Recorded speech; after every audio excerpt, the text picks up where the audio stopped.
everyone is in isolation because the fractal system has made our lives better. At this point, we really get a glimpse of how people are separated. Klain has this old videotape of his parents, and it's the only videotape of his parents living together with him that he has. And he has zero emotional attachment to this video. He looks at it and he goes, well, I keep it because it's an antique, and antiques are cool. He could care less what it's a video of. The fact that it's the only video he ever has of living as a family, it means absolutely nothing. And once again, the show drops this, it's like a bombshell, but it's dropped so subtly. That's just the way it works. And here we get another glimpse. Klain says, well, Mom and Dad, if you care so much about what I'm doing with my time, why don't you live with me? And his father's doppel says, are you nuts? Like, we can't possibly live together and lose our freedom as people.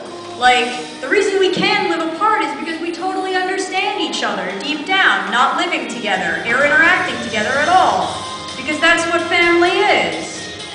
And you're terribly confused by the whole idea, but this is how these people think. They just think that living together is not trusting one another. It's a society built on isolation. And that's what this technology has done, despite the fact that it's created this utopia for us.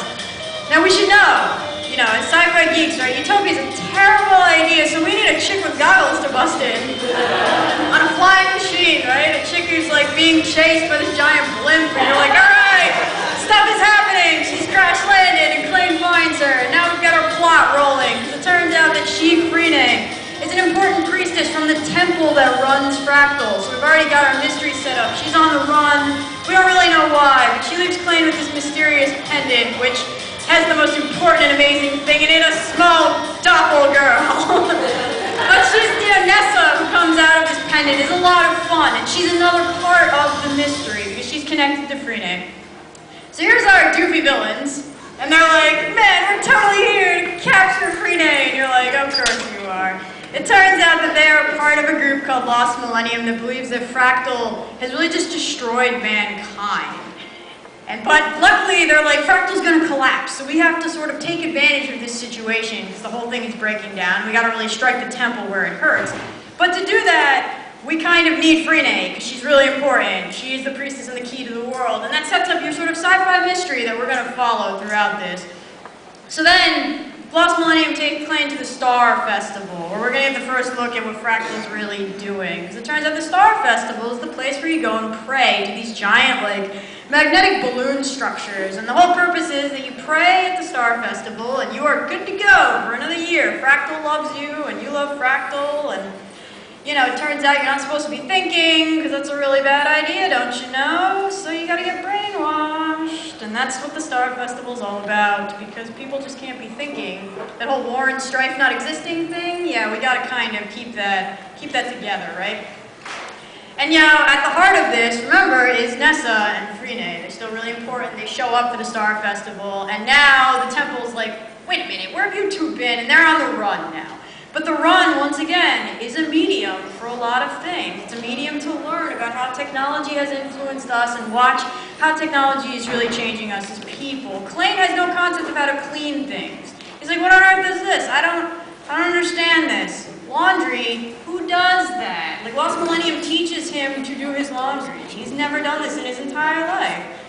That's taken care of for him. And even though you think we're supposed to be rooting for Lost Millennium, you guys probably feel like I'm feeding you that, it's not really that way. Lost Millennium's got its own cast of really shady characters.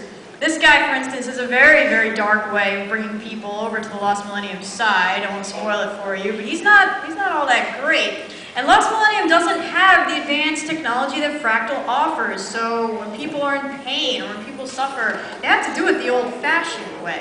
And you don't know if you can really agree with ripping, the terminal out if it means that people suffer, if it means that people who don't have the technology are so completely and utterly lost.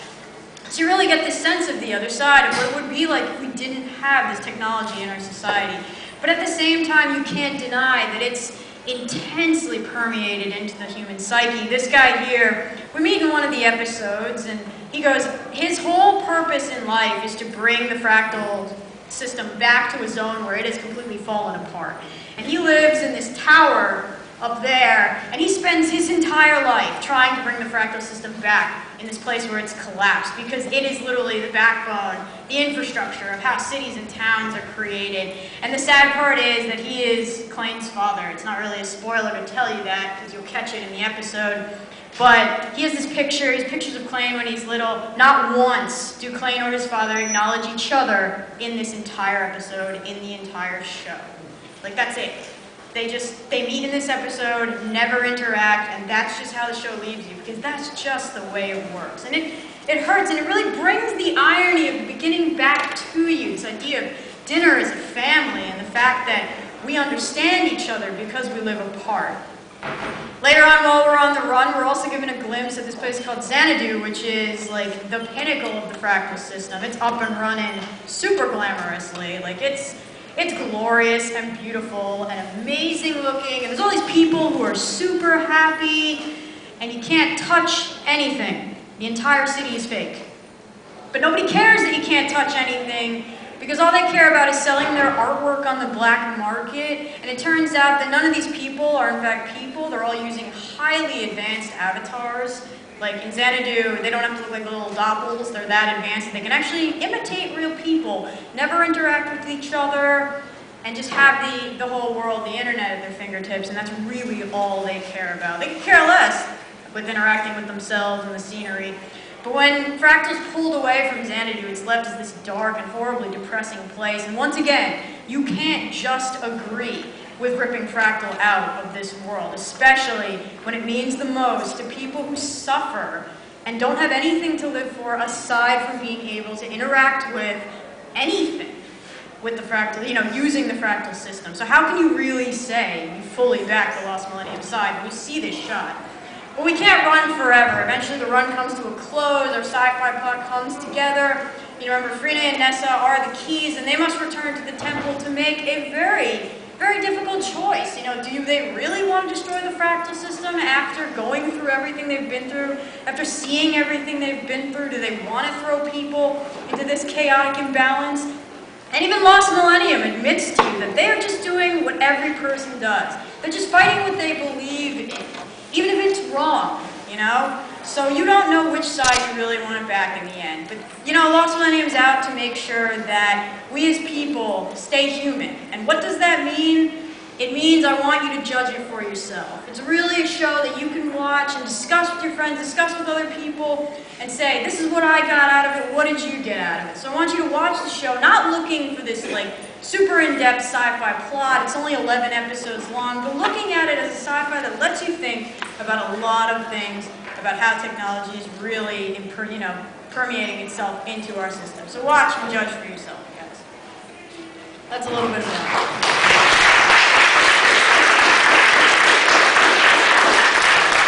So, alright, I watched a show called The Daughter of 20 Faces. Anyone here heard of it?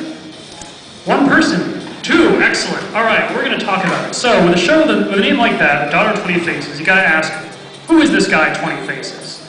Well, he's this awesome, dapper, gentleman thief, the kind who tells you ahead of time when he's going to rob all your stuff so you can prepare yourself with guards and dogs and, really fortify your place. That guy's never going to get in. But of course, he does. He's got clever tactics, he's got gas bombs, he's already among you because, he's 20 Faces, he's got all these disguises. And when you think you're finally going to get him, shoot him down, he stole all your bullets too while you weren't looking. And you know what? He's not just here to rob you, just take your stuff. He's got an ulterior motive. Where do you get all that Nazi gold from? And now look, the cops know. Whoops. Of course, with a name like the Daughter of 20 Faces, he might be stealing something a little different this time. He's going to steal this girl, Chizuka. Now, why would he want to do a thing like that? She's trapped in a poisoner's den. She's in line for the inheritance, and these two, her aunt and uncle, are going to have her killed by slowly poisoning her until they get it. Now, fortunately, 20 Faces comes to the rescue to take that treasure away from the pigs, and there's an awesome, dramatic car chase scene. His allies come in to help him out, and of course, you get away on a cool dirigible, because all good thieves have an awesome dirigible. So, as he takes her away on the dirigible there, he's like, we're going to make your life different and awesome. Now, briefly, what kind of setting do we have here? It's about a decade after World War II. Japan's been rebuilt, but everyone's still really afraid about the war, and the key here is that this is an alternate history where Japan was doing a lot of mad science to help win the war at the end of it. So there's a lot of extra stuff going on, like this ridiculously huge battle tank.